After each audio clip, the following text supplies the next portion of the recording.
Hi, I'm Christina from Travels with Ted, and today we're talking about RV heights and other essential RV measurements. I'll show you how to measure your RV and discuss why each measurement is crucial for safe travels. Let's start with height. You may wonder why you would need to measure your RV height when the height is stated in the specs on the manufacturer's website. While RV manufacturers do provide the RV's height, the published exterior height may not be an accurate representation of the RV's clearance height while traveling. There are a few reasons for this discrepancy. First, some companies do not include the air conditioner or other rooftop appliances in the published measurements. Also, for fifth wheels and travel trailers, the RV may be slightly taller when hitched to a tow vehicle. You need to know the real height so you can avoid bridges and overpasses that are shorter than your RV. To measure your RV's height, you'll need 2 people and 2 tape measures. Start by putting the RV in travel mode.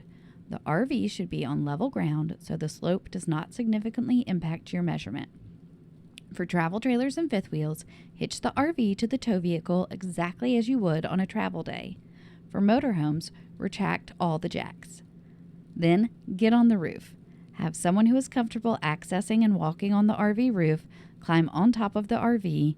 There should be another person on the ground to assist with the measurement.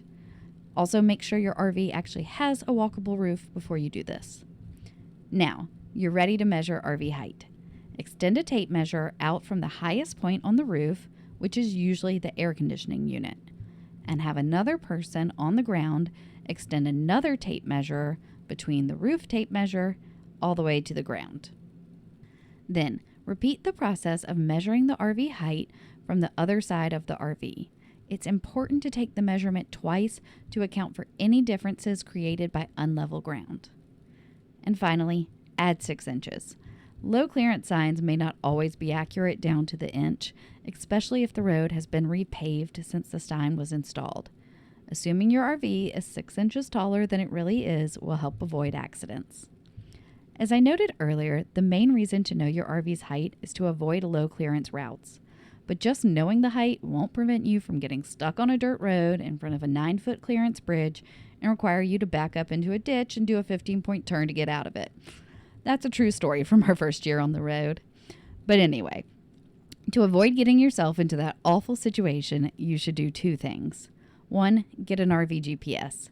GPS navigation systems designed specifically for RVs and trucks can help drivers navigate around low clearance routes.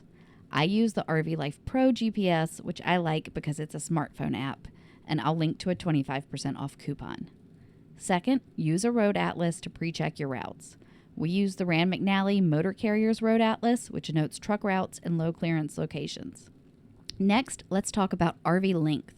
The length of RVs varies even more than the exterior height. The exterior length of RVs ranges from tiny 12-foot long travel trailers to 45-foot long Class A motorhomes. It is important to know the length of your RV, as many campgrounds have length restrictions.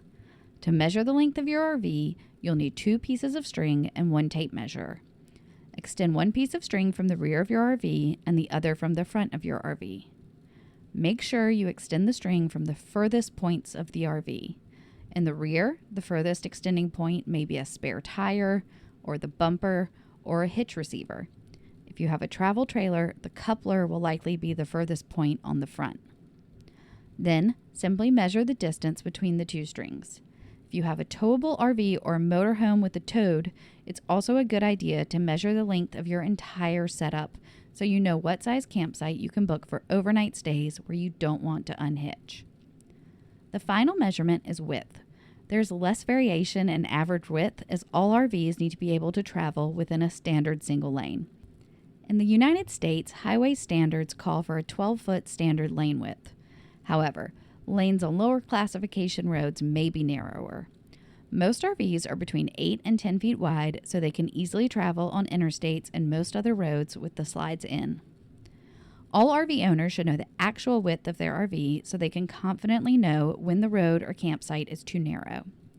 For campsites, it is also important to know the width of your slide out and the total width of your RV with all the slides out, so you know you'll have enough room to extend it after parking. Don't forget to measure twice and hit that subscribe button. Happy camping!